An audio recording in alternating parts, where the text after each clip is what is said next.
পথ দুর্ঘটনায় মৃত্যু হলো তারাপীঠ মন্দিরের এক সেবায়তের। মৃত সেবায়তের নাম সোমনাথ মুখার্জি ওরফে সাহেব।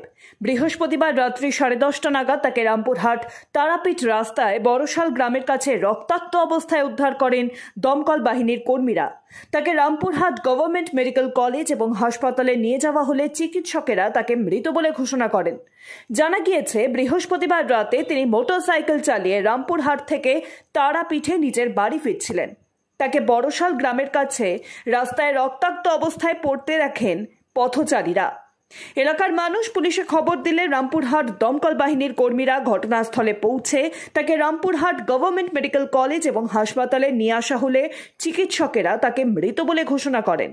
তবে কিভাবে তিনি পথ দুর্ঘটনার শিকার হয়েছেন সে বিষয়টি তদন্ত করছে রামপুরহাট থানার পুলিশ। তার মৃত্যুর খবর ছড়িয়ে পড়তে তারাপীঠ এলাকা জুড়ে শোকের ছায়া।